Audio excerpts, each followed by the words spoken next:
Welcome back to the NWR Virtual Healthcare Conference, and I'm pleased to welcome our keynote speaker for the conference, Hashan De Silva from KPRX.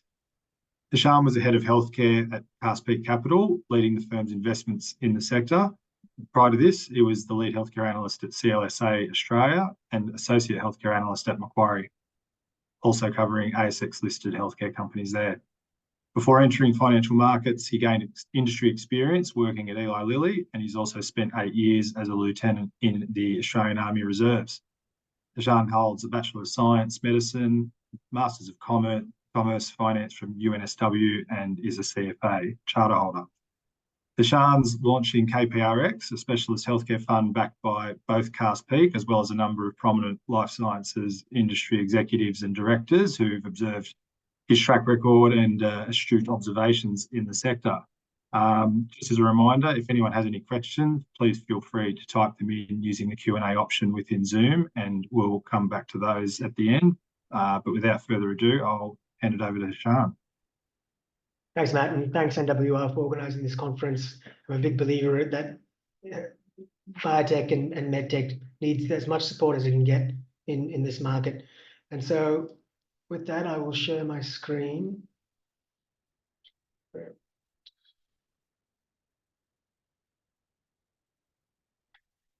And so in this presentation, what I'll go through is looking at the Australian market, what the current market dynamics are, and what we think the market will look like as we progress into the future.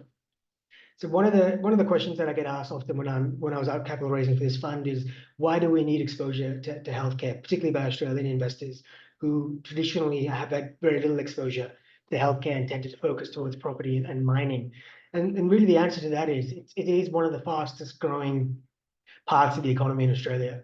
And as we move forward and we think about what Australia will look like in 10, 20, 30, 50 years, and with a particular focus on the knowledge-based economy, we think Australia is really well positioned to be a biotech leader in the future.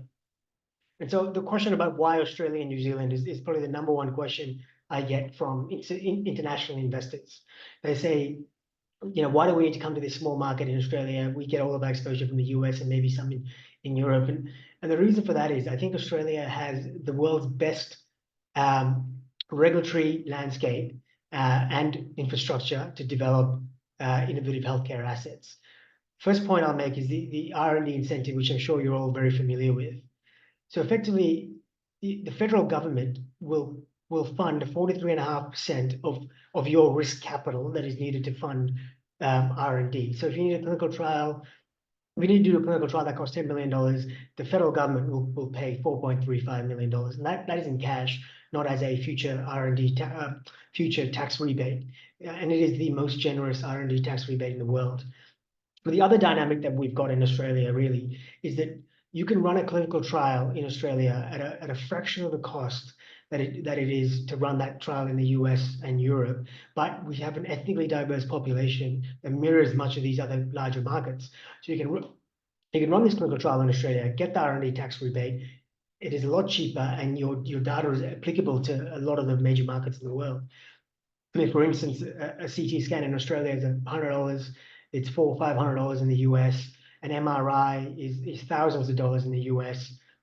It's only maximum of $500 in Australia. So you can run an oncology trial in Australia with significant imaging at multiple time points at a fraction of the cost of running in the US. We have a much simpler ethics process. So in the US, if you're doing a drug trial, you need to go to the FDA. You need to get an IND approved, which can be a slow and often very expensive process, where the FDA focuses a lot on things that aren't really relevant for your phase 1 trial. For instance, if you're a cell therapy company and you want to do a phase 1 trial in a certain group of patients, you will have to spend tens of millions of dollars showing the FDA that you can manufacture at scale, which is not really relevant for that phase 1 trial. Whereas in Australia, we go to the ethics committee, and the ethics committee will weigh up the risks and benefits of that clinical trial, and you can move straight into a first-in-human trial without having to do all that extensive preclinical work. Needless to say, we've got world-class research institutes We have probably the world's best infrastructure to do phase 1 healthy volunteer trials, and all of the large pharma companies come to Australia to do those trials. The other question I get asked is why now? And why are we looking to deploy capital into risky, long-dated assets now, and not private debt, for instance? And I mean, when you look at the market, we've seen the biggest downturn in healthcare valuations in ever, right, in modern capital markets. This is worse than '08. It's worse than the genomics bubble. And the kind of interesting dynamic here is it's lasted so long. We're over the 1,000th day of the bear market. And if we were to extend this chart just a little bit to the right, we are seeing some green shoots coming through now. One of the other interesting dynamics is in this market is that we're seeing more of a reduction in valuations in the R&D stage companies, where the phase 3 or later stage companies haven't really seen much impact, which is very unique, and we haven't seen that, I don't think, ever before. And so as Warren Buffett says, be fearful when others are greedy and greedy when others are fearful. So one thing I've learned in my process of raising this fund is that very few people actually want to buy low and sell high. I'd say nearly everyone thinks they do, but very few actually do. Most people want to buy high and sell higher. So during 2021, when the market was ripping, valuations at an all-time high, people couldn't wait to get their money in the market. But when we've seen this massive correction, we've seen people kind of sit on the sidelines and wait, which I think is the wrong thing to do. But the other point I'll make is that the market is not everything when you're looking at innovative healthcare companies. And the reason for that is nearly all of the risk for these companies is idiosyncratic. What I mean by that is these companies have very little market exposure, right? They don't have any debt most of the time. Drug pricing doesn't trade on an options market in Chicago or something like that. So all of the risk and all the value is generated by what the company does. And what that company does is develop a drug or develop a medical device.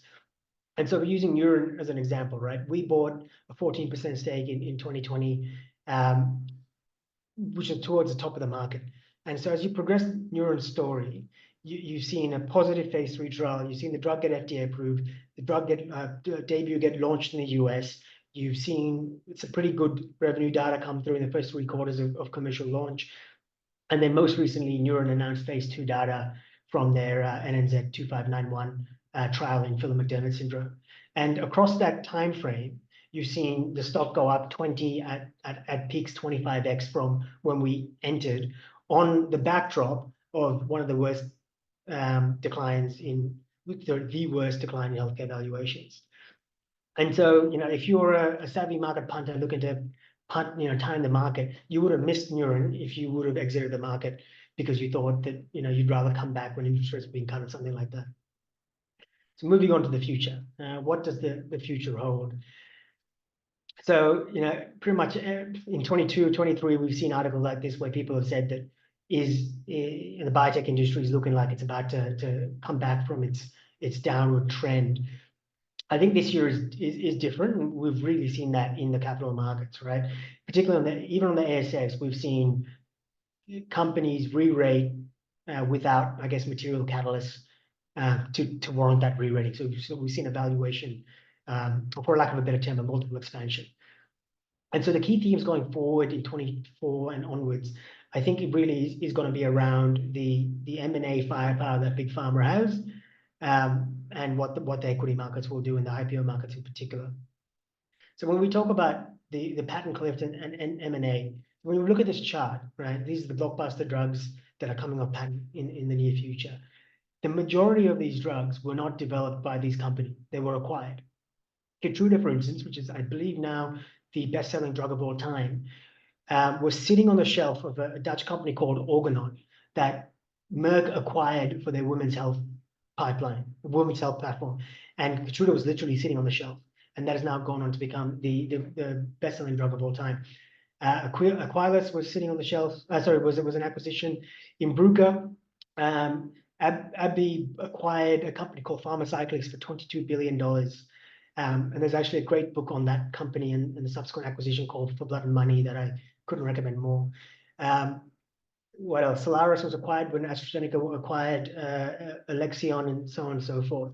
And so from this pie chart, you can see that more than 70% of blockbuster drugs that were launched between 2015 and 2021, Big Pharma did not develop themselves. They were acquired by Big Pharma. And so the M&A exit angle for biotech is a very real angle. And the other kind of interesting dynamic that we have in this market is that Big Pharma have more capacity to do acquisitions than they have ever had in their history. And so they've got more cash in the balance sheet than they've ever had, and the total capacity as measured by cash and available debt facilities is more than they ever have. And I believe that the stat was that they've got more capacity to acquire the small and mid-cap pharma by a factor of 2. So before we go into that, and so we've already seen some kind of interesting acquisitions come through this calendar year. Just overnight, we saw AstraZeneca buy Fusion, a company in radiopharmaceuticals.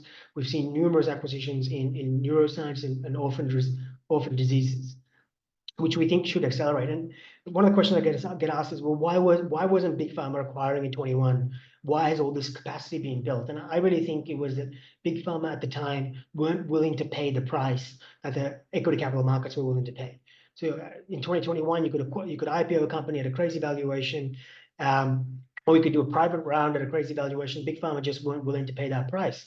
And so with that, and so what happened in 22 and 23, really there was a disconnect between what Big Pharma wanted and what companies wanted because of craziness of 21. And now I think we're seeing those two kind of come back together, and we're seeing acquisitions happening at a faster rate and at a more rational valuation. So on the equity capital markets side, the IPO markets have been shut in 22 and 23, as you can see on that chart. There was very little IPO activity in 23. I believe only one healthcare company IPO'd in 23. But we've already seen some very large IPOs happen in 24 on the NASDAQ. I'll call out CG Oncology as a specific example, a phase 3 stage oncolytic virus company that IPO'd and doubled on its first day. I mean, I don't think anyone thought that was going to happen, and I think that would have been impossible 6 months ago. And subsequent to me making this presentation, there's been numerous quite large capital raisings. The most latest one was $400 million US for an oncology company. We haven't seen this translate yet on the ASX, but the ASX tends to lag the NASDAQ in this regard. But we're seeing valuations kind of really get up there now in certain very early stage companies, some who are presenting at this conference. So this is what the indices are looking like this year, and you've seen that uptick I was talking about. I normally don't like these indices because CSL tends to be 90 to 99% of any one of these indices, and when you add CSL, Cochlear, ResMed, there's not much space left for anybody else. But we're seeing quite a nice transition, and when you look at individual small cap or micro cap companies, we're starting to see a good recovery. So just a quick plug, I guess, for my fund. The best way we believe to exploit this opportunity set is through a closed-ended structure that allows us to take significant liquidity risk and invest over a long time horizon. And so that's what we've created with KPRX, which is the key difference, I guess, between what we're doing at Cast Peak. So it's a 10-year fund, but based on the type of companies that we've invested in the past, the exit time is generally 4 to 6 years. If you look at Neuron, we invested in 2020, and we could exit in 23, and we could exit in 24.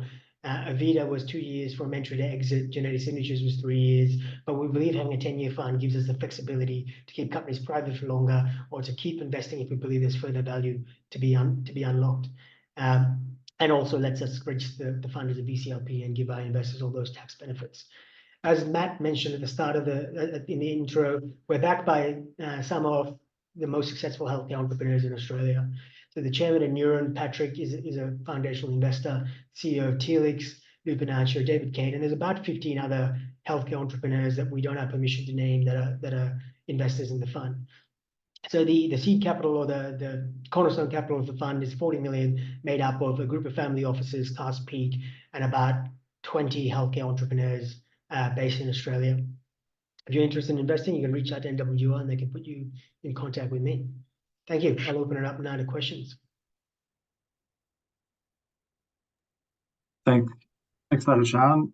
Appreciate your insight there. Once again, just a reminder to anyone, if you do have a question you'd like to submit, please use the function within Zoom. I'll come back to the fund straight away, Hashan, and just ask if you can talk a little bit about what you're looking for, I guess, and if there's anything that you're not in terms of your investments that you're looking at. Yeah, sorry, one thing I forgot to mention in the presentation, and good reminder. I mean, what areas are hot right now? So you got orphan drugs, been hot for the last 5 years. It remains hot, a lot of transactions in orphan drug space.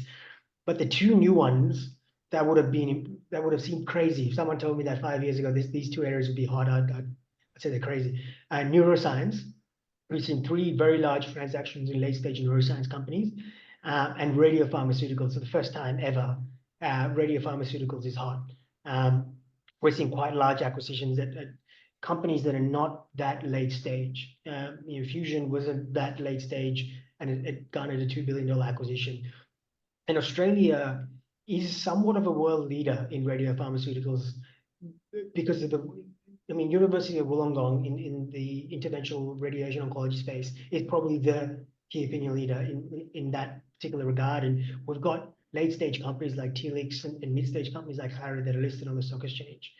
So what am I looking for in terms of investments? We tend to invest later stage, which means we come in at around the phase 2 stage for a drug company, or around the approval stage for a medical device company. And the reason for that is we actually don't see any benefit of investing early. You take a lot of risk and you don't get any of the benefit. And I will use Neuren as an example. We invested at a market cap of 70 million. Neuren had been listed for 20 years, was incorporated in 1995. The listed company had raised 100 million in its life. I don't know how much a private company has raised. So every investor prior to us really had gotten negative value. All the value created for shareholders had come subsequent to the phase 2. Phase 3, positive phase 3 and FDA approval. Kerbium is another example. We invested at 17 mil pre-money. The company had raised 25 mil before our investment. And the reason for that in Australia is that we don't have a very developed ecosystem of specialist venture capital investors that can value risk and that are valuing all the great work that's been done in earlier stages that get you that value uplift. And so for our investors, we don't really see any point investing in science projects. So yeah, apart from that, we're a completely bottom-up investor, right? So neuroscience is hot now. Is it going to be hot in 3 years when we want to exit our position? I don't know.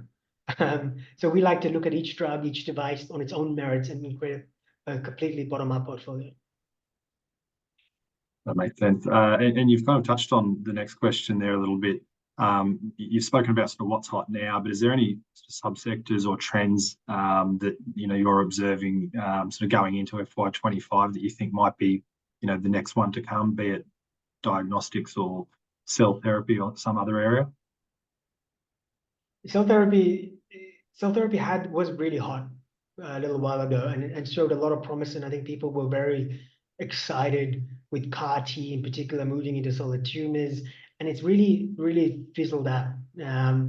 So it's very difficult to predict, I guess, what will be in vogue in a few years' time. And that goes back to what I was talking about with Neuren and what the market does, right? I think it's much more important to look at the drug or device itself and determine if this drug will be able to get approved, or this device will be able to get approved. And if approved, what will be the addressable market, the unmet need, et cetera, et cetera, et cetera. So I won't answer that question clearly, unfortunately, but I mean, I'll just make the comment that, yeah, look, be bottom up. I think in Australia, I don't think we have enough companies or enough opportunities that we can create a top-down portfolio saying that we want 40% oncology, 20% in this, So it's much more important to pick good assets than to pick good themes.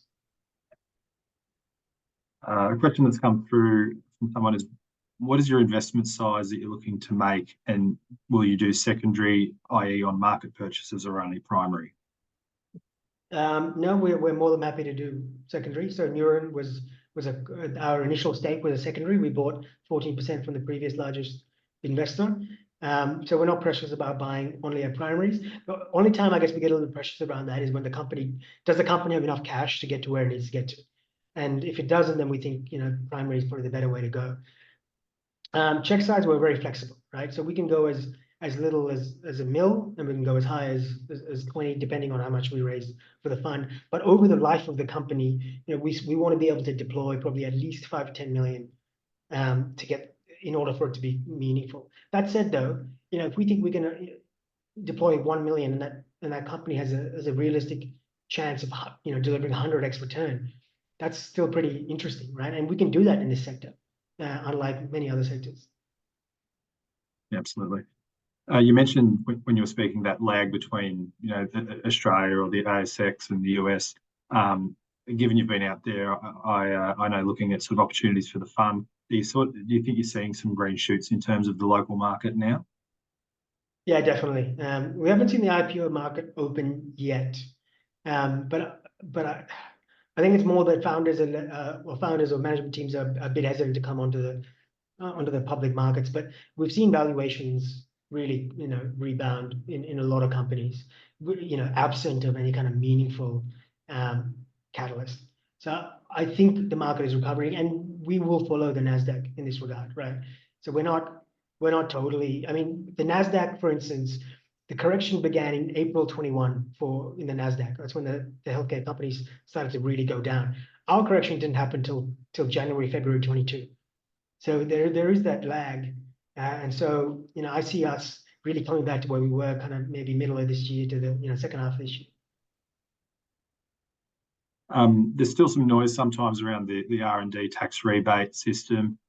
Just was interested if you had a view on this, if it's something that you think could be changed to work better at all. That's a good question. I think it works really well in the biotech medtech space because the R&D is legitimate R&D. It's clinical trials, and you can show how that money is spent.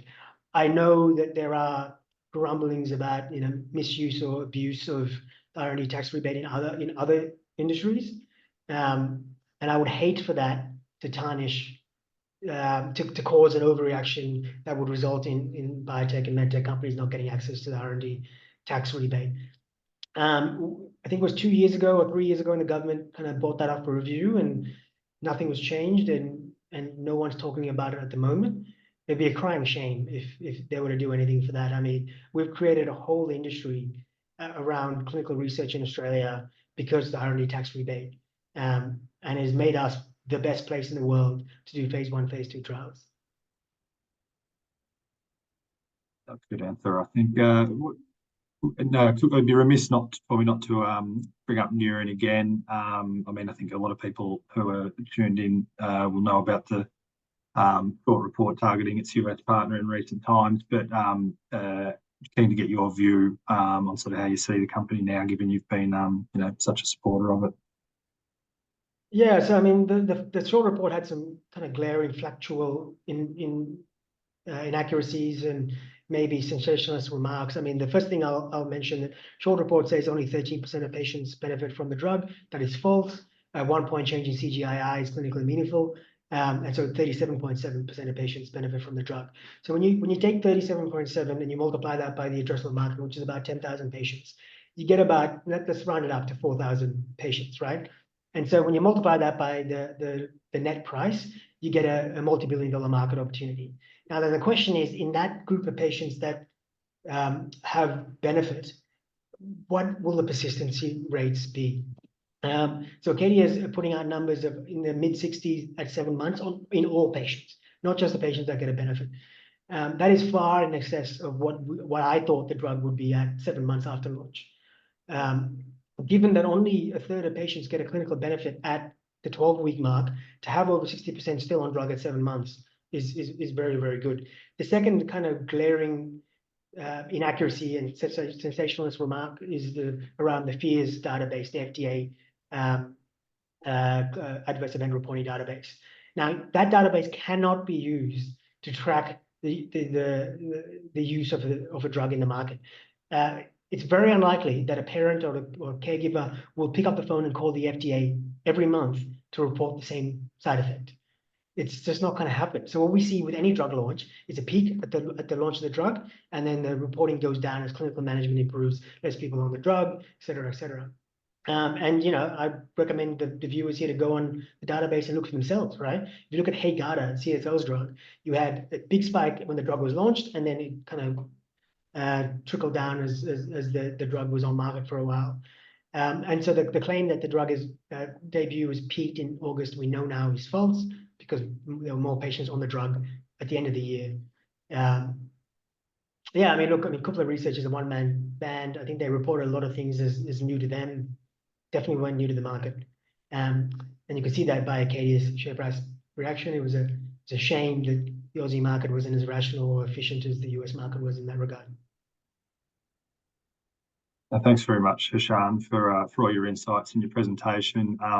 That last question was probably a good segue into mentioning the next session with the conference, which is at 12 Eastern Time, is our investment panel, which will feature Hashan as well as Elise Shapiro from Canaccord and Charles Williams from HB Biotechnology. So encourage everyone, if you've got the time, to join that shortly.